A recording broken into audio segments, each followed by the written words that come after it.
essuubi ly'abannaffe abali mu makomera abaasibwa olw'ebyobufuzi liri mu bantu bannayuganda okutwalizaamu okwetoola eggwanga.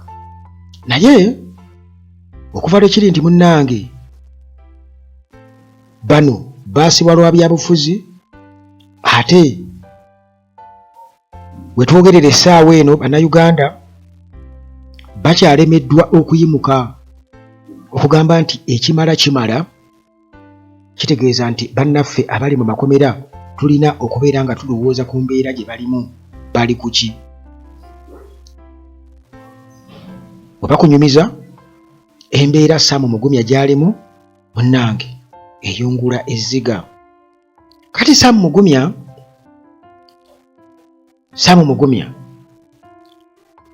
ali eyo mu safe house gy'avundira, era nga bino munnange tubifuna okuva eri munnaNUP eyawambibwa oluvannyuma n'asimattuka n'ateebwa,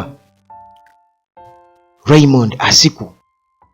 Ono atugamba nti yasanga Sam Mugumya bwe tubadde twogerako nga missing political activist.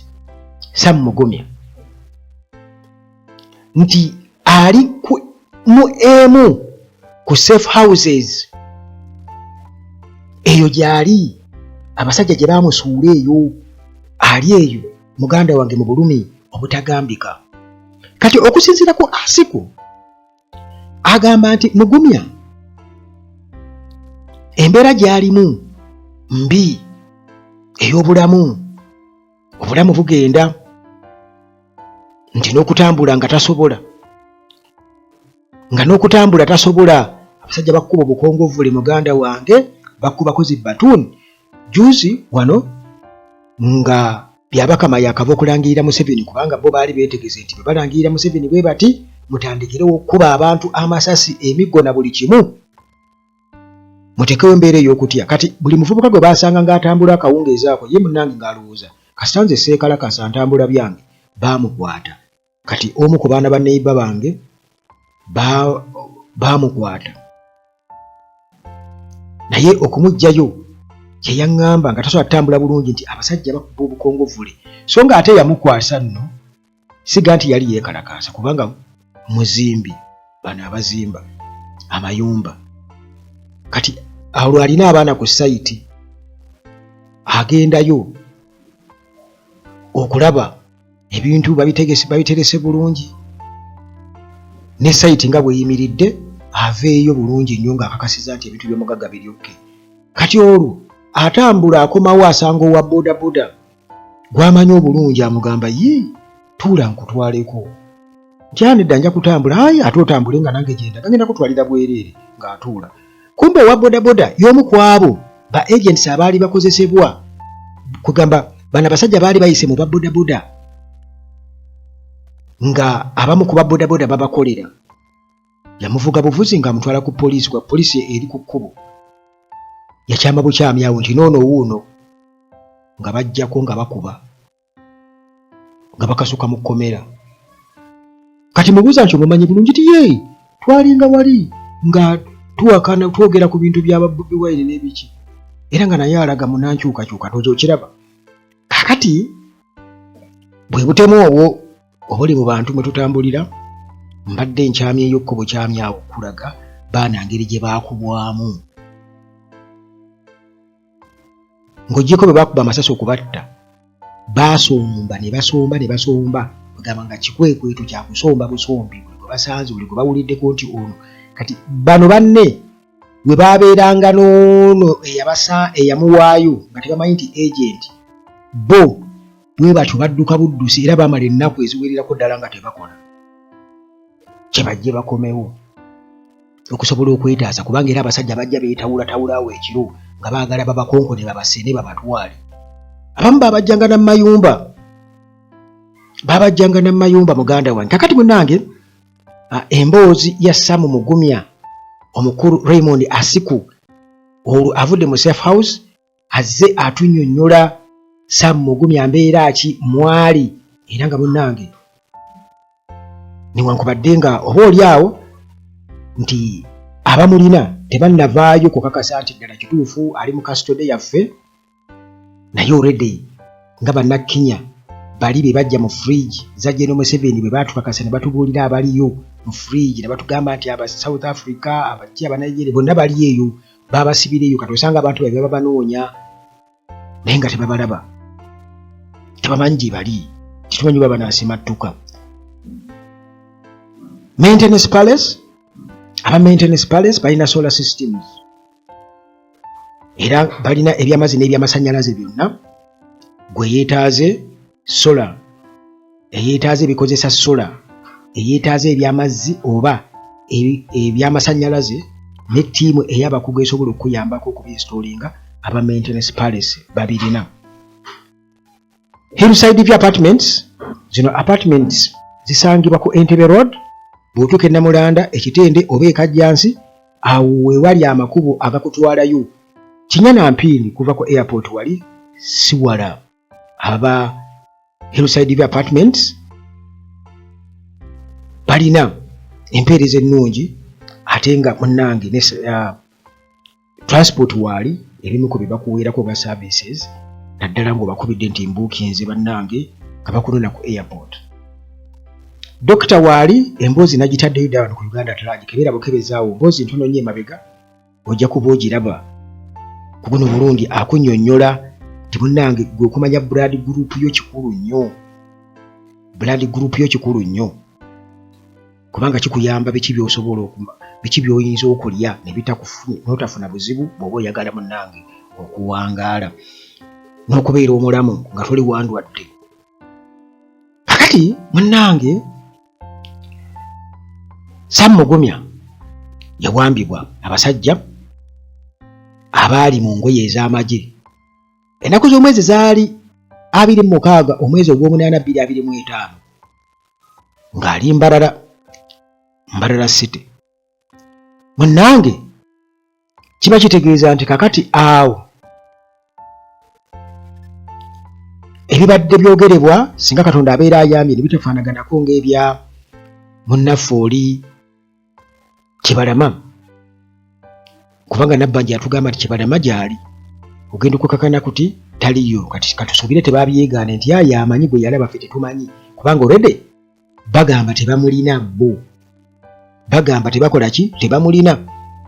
Kakati kitegeeza nti munnange bw'abanga gy'ali mulamu ng'aseko bw'atugamba kiba kitegeeza nti kisooka tugamba nti Mukama yeebale kubanga obulamu bwe bugagga naye kiba kitegeeza nti amaze mu safe house mu fridge ennaku 150 ennaku nga 16 wetwogerera oba 6 wetwogerera nga bamutereka eyo tayogerezeganya n'abantu be balooya be teri amanyi gy'ali. Batunyumiza embeera eri kuba sikuyadaga ati abasajja bakwambula engoye ne baziteeka wali n'obeera bukiteye ng'oli awo oli mu nzikiza mwe muli ebikumu mwe muli biki kwegamba bakutulugunya psychologically ne physically. Kakati munnange Sam Mugumya ono former political aid yali muyambi wa Dr. Kizza Besigye era nga yawambibwa guno mulundi gwakubire nga awambibwa kuba gwe baasooka omuwamba baamutwala eyo Kongo eyo era yamalayo emyaka. Kati musajja wattu munnange obulamu bwe bwonna bwonna obw'ekivubuka bumazeeko nga ali mu nkomyo kyenyinza okukugamba. August nga 26 abasajja baamuwamba era nti abamu baali mu ngoye z'amagye abalala nga tebambadde engoye z'amagye era nga bakutte emmundu. Baamusanga Nyamitonga kisangibwa kibuga Mbarara. Kakati poliisi wamu n'amagye bino nga babyegaana nti tali under their detention si be bamulina mutokya kyembazi zaabwe ba mu makomera gaabwe balooya ba political actors ne bagezaako munnange okubeera nga basaba kooti enkulu wano mu Kampala eyise habeas corpus ekiragiro bamuleete mulamu bamufu. Kakati munnange civil division judge Colin Aselam bw'atyo n'ayisa habeas corpus nga alagira amagye ne poliisi nti Mugumya bamuleete mu nnaku 7. Kakati nga kibadde nga kiteeberezebwa nti Mugumya ayinza okuba nti bamusibira wali mu military facility Embuya wano mu Kampala, era nga abamukwata be ba Directorate of Intelligence and Security oba gye twali tumanyi nga CMI, kuba kati tekyaliyo.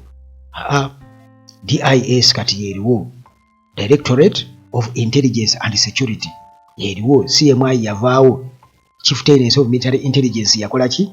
Yavaawo. Kakati munnange kooti wansi wa Chief of Defence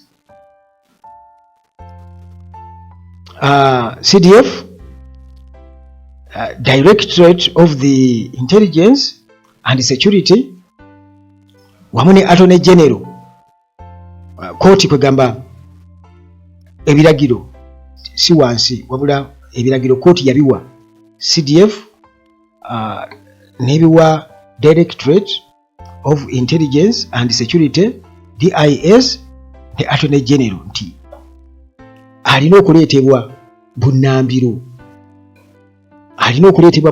mu kooti mu nnaku 7 obutasukka nnaku 7.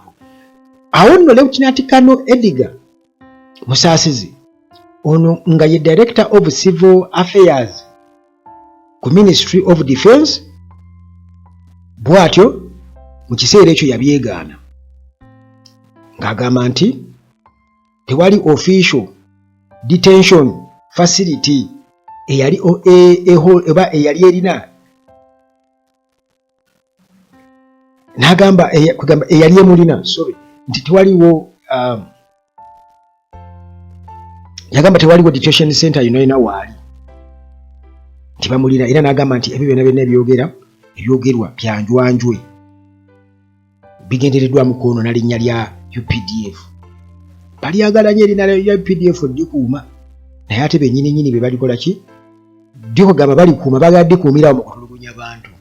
Erinnya lya UPDF boogera ku Mighty Army, boogera ku UPDF, ekitiibwa kya mu tarnishing UPDF's name. Kakati omulamuzi Aselan bino yabigaana, yagamba nedda bya bulimba, ng'agamba nti okusinziira ku buzito bw'ekiragiro ekya habeas corpus nga bwe kirabikiddwa mu ssemateeka constitution, n'agamba nti kisafeguarding unlawful detention, okuteeka omuntu eyo mu nkomyo mu bumenyi bw'amateeka. Ekiragiro ekyo kikulu nnyo, kinene ddala, era yagamba nti kino munnange kiri open eri bannansi bonna aba citizens, era nga balina kubeera under protection of the state.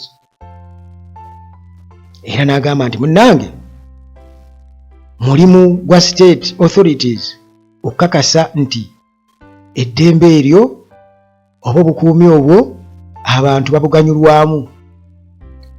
Kati omulamuzi bw'atyo n'awa ensala n'agamba nti amagye okwegaana dinaayo y'amagye ya military temumatizza, era n'agamba nti ensonga ez'otolera ku Mugumya n'okukwatibwa kwe n'okubuzibwawo kwe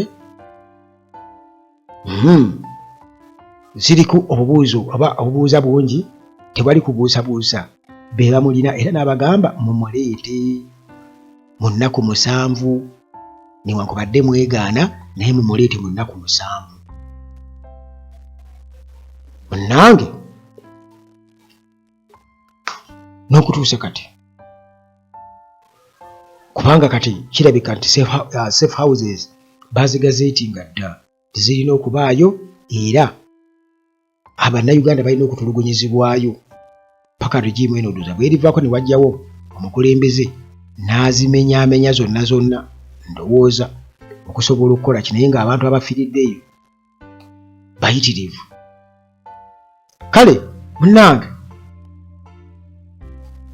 ekyo kituleetera okulabira ddala nga mu butuufu enkyukakyuka yandibaddewo, era natera nkukubagamba nti Museveni okumuggyako kyetaaga okuluma ogwa waggulu n'ogwa wansi ate era olina okwesiba ezisukkamu 2 nga Dr. Kizza Besigye bwe yagamba nti step eno ey'okuba nti kakati ku guno omulundi abantu ne Museveni kennyini akimanyi n'abantu bonna bakimanyi n'ensi yonna nti mutuufu bannayuganda bamukoowa era nabo bennyini babadde bajja nga bakimanyi gemaanyi ge baateekawo mu kukuba Bobi Wine mu campaign okukozesa n'okubeera nti baali bamugobereza emmotoka mpitirivu nnyo ezisukka ne 40 nga ze zimugoberera okumuzzeeka n'okumutwala yonna gy'abadde atambulira gwe mulimu gwe baba bamukiibi nti kubanga baali bakimanyi nti ono bamutwala nga muyeekera bamutwala nga mutujju tebayinza kumukkiriza omusajja atusinga obuwagizi temugezaako kumuwa gaapu mumutambulireko mumanye entambula ze zonna era bw'amaliriza akalulu mukwate tumuvunaana egy'obutujju tugimuteekeko tumale okubba akalulu tugimuteekeko n'egyo naye munnange bw'atyo Mukama Katonda n'ataasa neyeemulula